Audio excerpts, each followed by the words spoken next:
Soyez les bienvenus dans Parents, c'est un métier. Si vous venez de nous rejoindre, Elia est là, il est installé confortablement également et il répond à vos questions. Vous pouvez encore nous appeler 04 92 97 57 58. Et avant de répondre aux questions téléspectateurs, il va nous faire son petit thème du jour.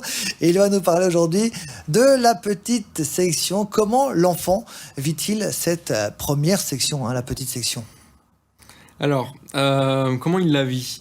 Alors, il faut savoir que c'est quand même la première vraie école qu'il va le faire, finalement, parce que la crèche, c'est une découverte sociale et une séparation avec les parents.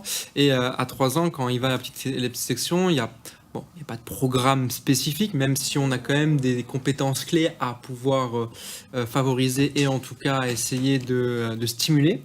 Mais avant tout, donc à 3 ans, c'est apprendre à vivre en collectivité. Le premier réseau social. C'est pas un réseau vu qu'ils sont sur place. C'est un réseau dans une pièce. Non, mais je veux dire, c'est l'image. C'était une image. C'est l'image. C'était une image. Il me cherche d'entrée de jeu. À peine Moi, je suis arrivée Merci. C'est le réseau à la base. C'est un réseau, c'est un début de réseau social. C'est un réseau humain. Humain. Voilà, D'accord. humain. Ouais, c'est ce qu'on appelle une interaction humaine, en fait. Pas forcément. Un réseau. C'est son petit réseau d'amis. Un réseau d'amis, c'est un réseau. Voilà. Oui. Bon, alors, À ok. cet âge-là, ça serait une interaction humaine. Alors, en parlant d'interaction humaine. Et donc, du coup, il va devoir respecter certaines règles, Et consignes simples, que l'enseignant va lui transmettre. L'apprentissage, à ce moment-là, et de toute manière, est fait par le jeu, avant tout par le jeu.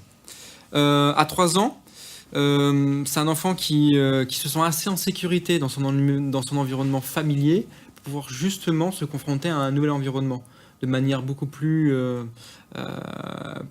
globale, contrairement à la crèche où c'est quelques heures, quelques jours par semaine et ça peut changer en fonction des semaines. Là, on est sur quelque chose de très régulier. C'est l'entrée à l'école, c'est une pré-école finalement. Une préparation, oui. C'est ça, une préparation à l'école. Il va chercher des copains pour finalement trouver des activités aussi qui vont le satisfaire. Et c'est l'envie d'apprendre à découvrir les choses qu'il faut essayer de favoriser à ce moment-là. Donc cette envie d'apprendre, elle s'affirme et se développe sa personnalité au sein d'un groupe, d'accord, sur 5 domaines d'apprentissage. Qui sont le langage, oui. l'expression, la compréhension, L'expression physique. l'expression Des émotions, d'accord. aussi la compréhension, D'accord. la construction et l'exploration du monde. La vie en groupe confronte l'enfant au respect des règles de la vie en société et du respect avec l'autre. Et c'est avec ces 5 règles qu'il va pouvoir aussi confronter, en fait, finalement, ce que j'ai déjà parlé dans une autre chronique, c'est-à-dire cette moralité, ce bien ou ce mal. Parce qu'il va apprendre de nouvelles règles au sein d'un nouveau environnement social. C'est pas grave.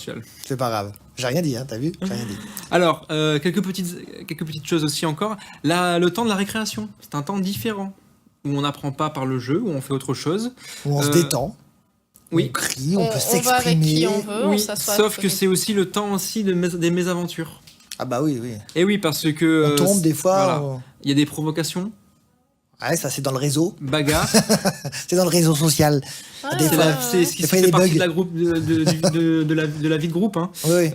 Il faut être Bah, attentif. les jeunes coqs, pareil, dès la petite enfance. Déjà, il y il y a... a les petits leaders. Ah oui, déjà. puis il y aura des petites moqueries, surtout si on a un caractère différent. Je sais que par exemple, les enfants roux, surtout les garçons, ont tendance à être très vite stigmatisés, roux ou gros. Même à 3 ans, c'est possible. Ah oui, oui. Donc du coup... Là, c'est pas le caractère de l'enfant, mais Mais ça, un le caractère côté gros. effacé peut être aussi objet de moquerie parce que justement, il est trop effacé. Mais le côté gros, c'est pas les parents. Parce que moi, parfois, j'ai justement eu. Ah, mais c'est les parents. De toute façon, c'est le parents, comportement des parents qui influence le Oui, comportement voilà. des enfants, bien évidemment. Donc il faudra à ce moment-là être très attentif à son enfant et vraiment le conseiller. Être vraiment un support. Et le pour lui. rassurer. Et le rassurer, ouais. Autre chose, les accidents dans la cour de récré sont très bien connus, mais du coup très rares. 60% se produisent au cours de la récréation, et plus particulièrement juste avant le déjeuner. 70%. Pourquoi juste avant le déjeuner? Parce que c'est le moment où on est peut-être le plus actif, justement après le repas, on commence un petit peu sur le temps de la digestion à être un D'accord. peu moins actif. 70% il s'agit de chute, Mhm. 20% les collisions, on se rentre dedans, et 10% suite à des bagarres. Ça va, ça Voilà. restreint. En gros. Ça restreint. Bon bah super, merci en tout cas pour toutes ces informations. Est-ce que tu voulais rajouter quelque chose, Elia? Non. Est-ce que tu es prêt à répondre à la question de Maëlys, qui a 38 ans et qui t'a écrit de Bourgon en Mayenne? Je vais essayer. Bon alors à tout de suite, merci.